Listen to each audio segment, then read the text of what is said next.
Welcome back to Fireside Fears.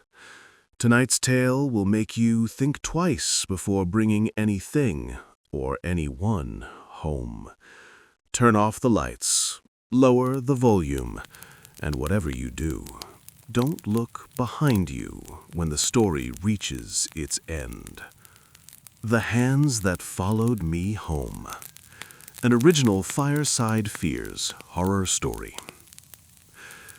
I was never the kind of person who believed abandoned buildings held spirits. Mold, raccoons, maybe squatters, but not ghosts. I didn't believe in cursed objects either. So, when my friends dared me to explore the old Briarwood juvenile home on the edge of town, I said yes, without hesitation. I should have said no. God, I should have said no. Briarwood was shut down in 1997 after a fire destroyed half the west wing. The rest rotted slowly, windows broken, roof sagging, walls hollowed by water and time. Everyone said the place was haunted by the kids who died there, but rumors are just rumors. Or so I thought. We reached the building just before sunset. There were 4 of us, me, Ethan, Cam, and Jenna. They stayed outside while I went in alone to prove I wasn't a coward. I joked that the only thing I'd be afraid of inside was tetanus. The moment I stepped through the warped front door, the smell hit me. Thick, sour, like old sweat trapped in fabric for decades. My flashlight beam cut through dust so heavy it looked like smoke. The floorboards groaned under my weight, each step echoing through the empty hall. I moved slowly deeper into the building, sweeping the light over peeling paint, overturned chairs and rusting lockers. Nothing unusual, until I noticed something strange about the dust on the floor.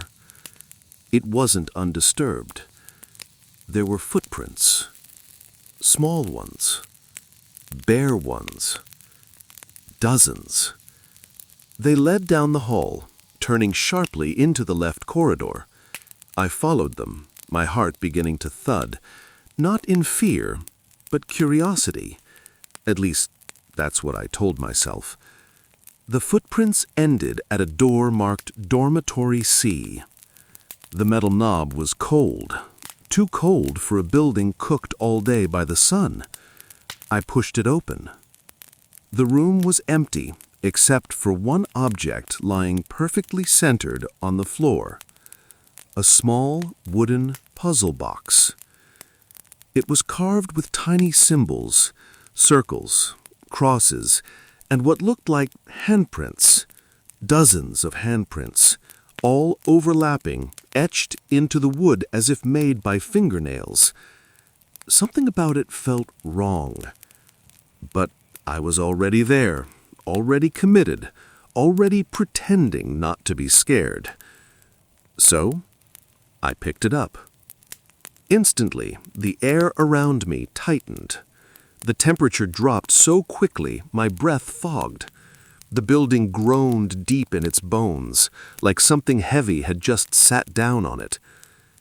And then I heard it. A soft tap, tap, tap, directly behind me. I turned around. Nothing. I left the room quickly, puzzle box in hand. The tapping followed. Slow, steady, as if matching my steps.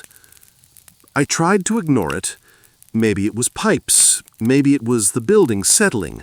Maybe the tapping sped up. Tap, tap, tap, tap, tap, tap. I started walking faster. It followed. Tap, tap, tap, tap, tap, tap, tap, tap, tap, tap. By the time I reached the exit, I was almost running. The moment I burst through the front doors, the tapping stopped completely. My friends laughed, thinking I was just scared of rats. I didn't tell them about the footprints or the tapping. I didn't want to sound ridiculous. But the real mistake wasn't going inside. The mistake was taking the box home. That night, while lying in bed, I heard it again. Tap, tap, tap. Slow, deliberate, coming from my closet. I froze. Then it came again, closer. Tap, tap. I turned on my phone flashlight and aimed it toward the closet. The door was slightly open. I hadn't left it that way. Something moved inside, soft, low, like a hand dragging across wood. I climbed out of bed and approached the closet with a mix of stupidity and bravery I still can't explain. I pulled the door open in one fast motion. Nothing. Except the puzzle box sitting on the floor. I was sure I'd left it on my desk. I touched it. It was warm, almost hot. Suddenly, from the darkness behind the hanging clothes, a whisper breathed against my ear. Help! I stumbled back, nearly falling. The box shook once on its own, like something inside was trying to get out. I grabbed it with trembling hands and shoved it into my desk drawer, slamming it shut. The tapping stopped. For the night. Over the next week, the box moved constantly. I'd put it somewhere, drawer, shelf, even inside a locked toolbox, and I'd find it somewhere else. My bathroom sink, my pillow, my car's dashboard. Every time I touched it, it vibrated softly. And every night, the tapping grew louder, closer, clearer. One night, I felt fingers wrap gently around my ankle while I slept. Small fingers, a child's fingers. I bolted upright, screaming. There was nothing there. But the box sat at the foot of my bed, lit slightly open. Tiny handprints, fresh ones, covered the floor around it, as if a dozen children had crawled out and then back in.